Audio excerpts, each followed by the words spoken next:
Assalamualaikum warahmatullahi wabarakatuh. Kami dari kelompok 5 ingin memaparkan tugas kami dari MK Pemahaman tentang peserta didik dan pembelajarannya, yang beranggotakan Ahmad Farhan, Armia, Askia Ramadhani, Fitri Amalia, dan Jamia Turida.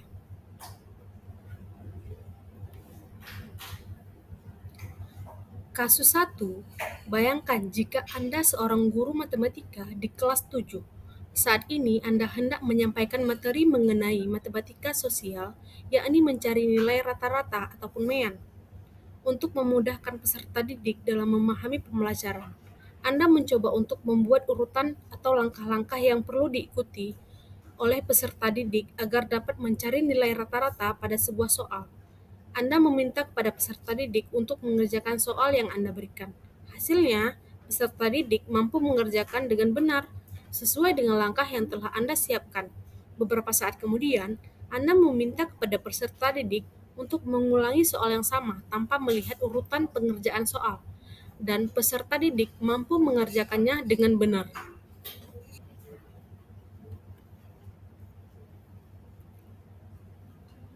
Pertanyaan kasus 1. Menurut Anda, apa yang membuat peserta didik mampu mengerjakan soal dengan baik pada percobaan kedua atau tanpa melihat urutan ataupun langkah pengerjaan soal? Menurut kami, yang membuat peserta didik mampu mengerjakan soal tersebut dengan baik karena guru membuat langkah-langkah pembelajaran dan metode yang mudah dipahami peserta didik.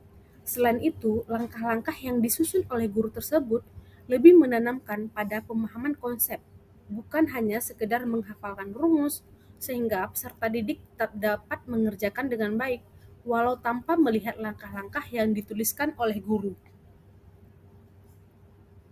Sebagai seorang calon guru, dalam kegiatan belajar yang seperti apa metode di atas dapat diterapkan?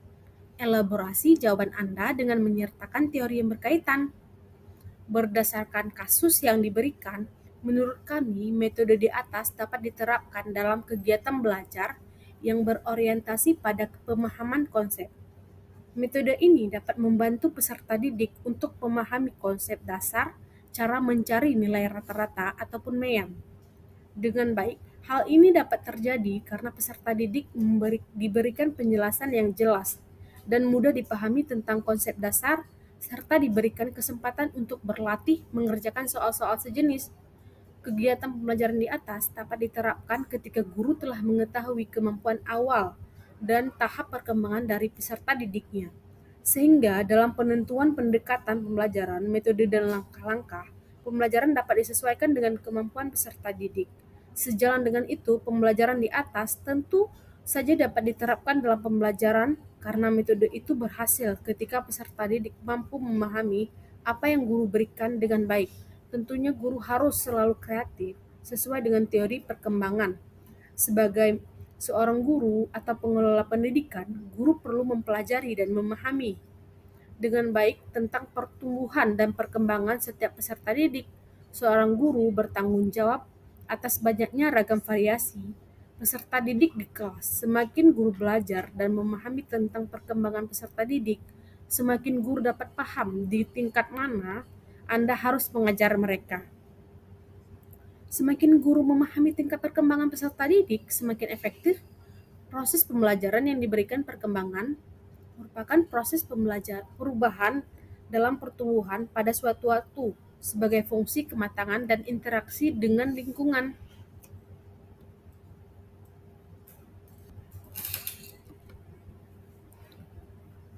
Kasus 2, Rina adalah guru di kelas 1 SD. Sebagian besar peserta didiknya belum bisa berhitung dengan lancar. Rina sedang memikirkan cara yang sesuai untuk membantu setiap peserta didik menyelesaikan tentang tantangan belajarnya. Pertanyaan kasus 2, menurut Anda, apa yang dapat Rina lakukan untuk membantu peserta didiknya sesuai dengan tahapan perkembangan usia? Langkah-langkah yang dapat dilakukan Rina untuk membantu peserta didiknya adalah 1. Pahami tahapan perkembangan usia peserta didik. 2. menggunakan metode bermain ataupun game. Bermain atau game tentu sangat menyenangkan bagi usia mereka. Rina bisa menggunakan game yang menarik sesuai dengan kemampuan peserta didik. Misalnya, permainan tebak-tebakan angka, permainan jual beli, berhitung menggunakan benda nyata seperti stik, sempoa, kelereng, koin, dan lain-lain. Ketiga, bagi anak yang sudah mengenal angka dan konsep penjumlahan bilangan satuan, mereka bisa menggunakan permisalan. Contohnya, 12 tambah 5. Untuk angka yang besar, mereka bisa simpan di mulut ataupun di kepala, dan angka yang nilainya kecil maka menggunakan jari tangan. Hasilnya dapat dijumlahkan dengan melanjutkan angka yang disimpan di mulut ataupun di kepala. Keempat, memberikan penjelasan yang mudah dipahami anak seperti penjelasan yang disampaikan secara lisan, tertulis, ataupun melalui media visual. Yang kelima, membuat hubungan antara matematika dan kehidupan sehari-hari. Rina dapat mengkaitkan konsep matematika dengan situasi nyata dalam kehidupan peserta didik, yaitu melatih kembali kemampuan siswa untuk mengenali benda-benda di sekitarnya, belajar menghitung jumlahnya.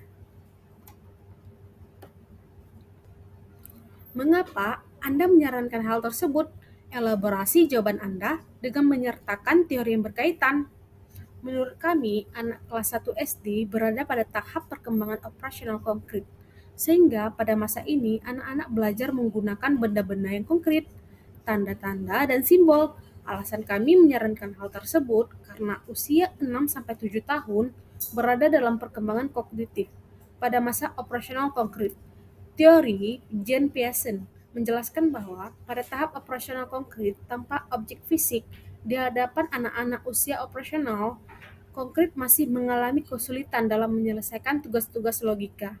Oleh karena itu, guru dapat mengerjakan materi matematika dengan konkret dan mengkaitkannya dengan kehidupan sehari-hari anak. Selain itu, menurut Juwantara dalam jurnal implementasi teori perkembangan kognitif Jean Piaget dalam pembelajaran matematika di sekolah dasar, menjelaskan bahwa tanpa objek fisik dan nyata di hadapan anak-anak, anak-anak masih mengalami kesulitan belajar tugas logika. Anak-anak juga mengembangkan kemampuannya untuk mempertahankan kemampuan kelompok secara memadai, melakukan pengurutan dan mengenangani konsep angka. Pada tahap ini, proses pemikiran diarahkan pada kejadian nyata yang diamati oleh anak. Anak yang dapat melakukan operasi selama hal itu konkret dan tidak abstrak.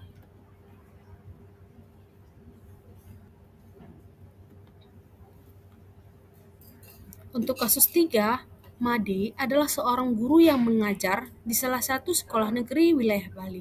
Ia mengampu mata pelajaran bahasa Indonesia. Ia hendak mengajarkan materi teks deskripsi pada peserta didiknya. Pada buku cetak yang menjadi panduannya saat mengajar, terdapat beberapa contoh teks deskripsi menceritakan tentang bangunan-bangunan pencakar langit yang ada di ibu kota. Dengan memperhatikan latar belakang setiap peserta didiknya, Madi pun mencoba untuk memberikan contoh berbeda. Ia memberikan contoh teks deskripsi tentang pantai dan makanan khas Bali. Untuk pertanyaan kasus 3, menurut Anda, apakah pertimbangan dan keputusan Madi sudah sesuai? Mengapa demikian? Menurut kami, tindakan yang dilakukan oleh Madi sudah tepat karena pembelajaran yang dilakukan oleh Madi sesuai dengan latar belakang peserta didiknya. Menggunakan teks deskripsi tentang pantai dan makanan khas Bali relevan dengan kehidupan peserta didik yang mana peserta didik akan lebih mudah terhubung dengan materi jika ia berkaitan dengan lingkungannya dan budaya mereka sendiri, karena mereka dapat mengkaitkan dengan pengalaman dan pengetahuan mereka sendiri tentang Bali. Selain itu, dapat lebih memotivasi peserta didik untuk belajar karena membahas hal-hal yang dekat dengan kesehariannya, sehingga dapat meningkatkan minat dan keterlibatan peserta didik dalam pembelajarannya. Prinsip apa yang digunakan dalam kasus tersebut? Elaborasi jawaban Anda dengan menyertakan teori yang berkaitan. Prinsip yang digunakan pada kasus tersebut merupakan pembelajaran yang relevan dan mendasar pada teori konstruktivisme, yaitu adanya interaksi sosial dengan lingkungan atau sebuah pembelajaran yang dirancang sesuai konteks, lingkungan, dan budaya peserta didik. Pendidik menyelenggarakan pembelajaran sesuai dengan kebutuhan dan dikaitkan dengan dunia nyata. Lingkungan peserta didik sangat menentukan hasil belajar yang akan dicapai, karena peserta didik harus menjadi perhatian dan pijakan pendidik dalam melakukan aktivitas pembelajaran. Dalam kasus tersebut, contoh teks deskripsi tentang pantai dan makanan khas Bali lebih relevan dengan konteks kehidupan peserta didik. Hal ini akan membuat peserta didik lebih mudah memahami materi pembelajaran tentang teks deskripsi. Hanya ini saja yang dapat kami presentasikan. Thank you, sampai jumpa lagi. Wassalamualaikum warahmatullahi wabarakatuh.